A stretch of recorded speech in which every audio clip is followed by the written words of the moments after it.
Welcome, everyone, to the Unfiltered podcast. Lee Stevenson here, Vice President of Church Planting with Converge and local church planter in Orlando. I'm Danny Parmalee, and I oversee church planting for Converge Mid-America.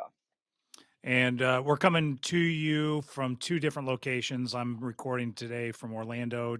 Danny's hanging out in his Nashville location. And this is kind of a surreal podcast, Danny, that this is like the closing ceremony of the Unfiltered podcast. And I personally just say thank you to all of our listeners out there that have listened to us for quite a long time. But we want to wrap it up, put a nice bow on it. But this is the tail end of our Unfiltered podcast. Oh my gosh, Lee, what did you do? Did we get kicked off the interwebs for just We being we too raw and too real, we or did we yeah, I'm crash the sure. internet because too many downloads and Apple was like, "Hey, you guys can't keep streaming this for free." I So, think it was a combination of the two.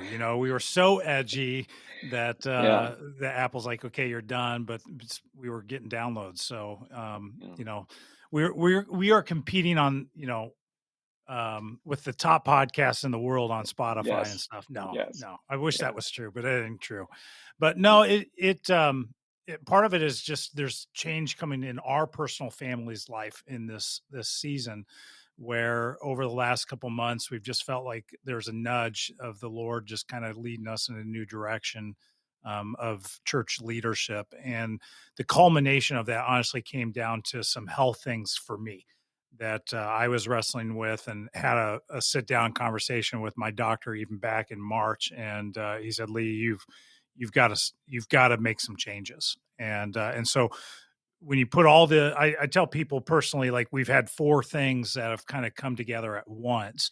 And the final piece of the puzzle that was kind of the missing piece that I think really grabbed my attention and realized, okay, I think, Lord, you are doing something and leading us to change, was the health component. And so we just felt in this season, I've got still three young kids at home, my oldest being 14, but my youngest is 6, that the travel schedule and the combination of leading both local church and national level ministry, that it was just the stress of that was starting to take a toll on my body. And you got to pay attention to those things. And so yeah, it's been over 7 years of being able to serve in this role, and it's been a privilege. And there are a lot of things, honestly, Danny, that I'm going to miss about what I have the opportunity to do. But I just tell people, like, I feel like the Lord's just asking us to lead from a different chair. It's not mhm, that we're going to be uninvolved in church planting, uninvolved in church ministry, not at all. Like, we're still going to be fully engaged, looking at how can we continue to move the church forward and help church planters. But it's just going to have to look a little different and be from a different chair. yeah.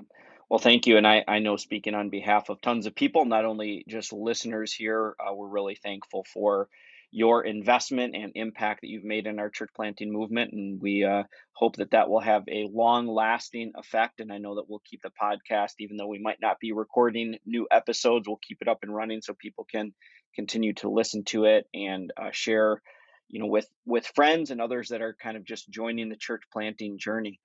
I'd love for you to share just a little bit more. What does that shift mean for you? So you'll be stepping down then from your role with Converge, but even in your intro, you always intro yourself as not only overseeing nationally the church planting movement, but also your church plant. So what will shift and change there, and then will you be able to maximize and do some other things, on the side, if you will, or how will you stay engaged with the church planting world? Yeah, so we're not moving. I'm not getting out of ministry.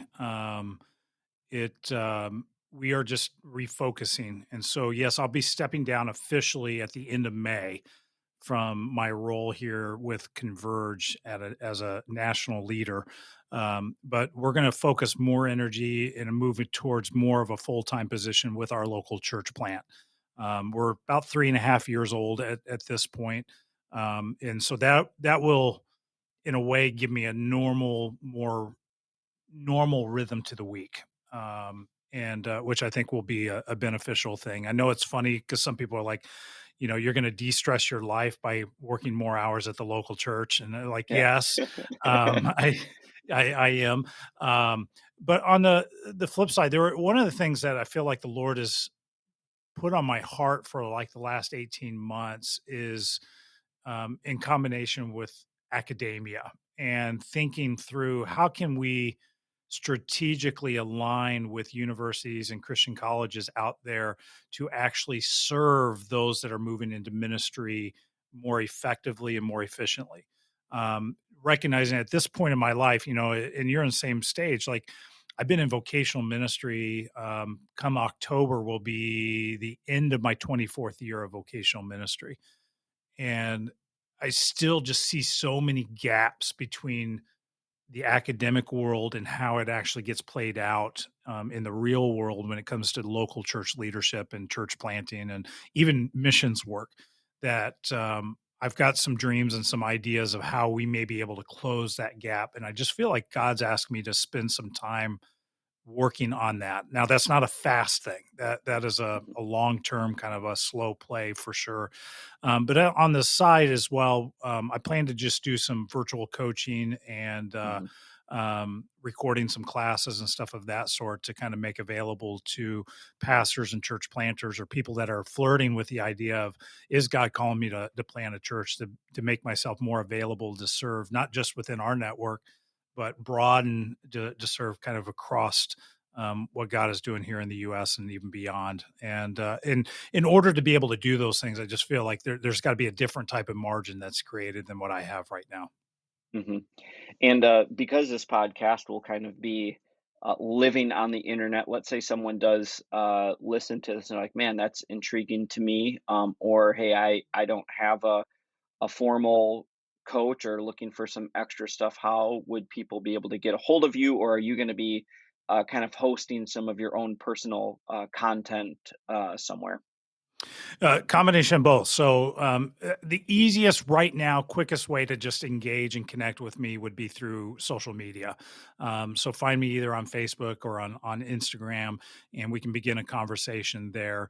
I'm working on a couple projects right now, even as we speak. One is creating an app for our church planters out there and even pastors out there to just be able to download all kinds of resources. So I'm developing content specific to things like how do you raise money, basics to church planting, to developing a board, all kinds of components. Diving deep and making that content available, and so people can download that app once that goes live. Hoping that that'll go live by the end of June, and then we'll be creating. I'm going to be creating some cohort coaching models as well through utilizing social media. Um, and then I've got a personal website. And so that website will go live come June. And it's basically thechurchguru.org.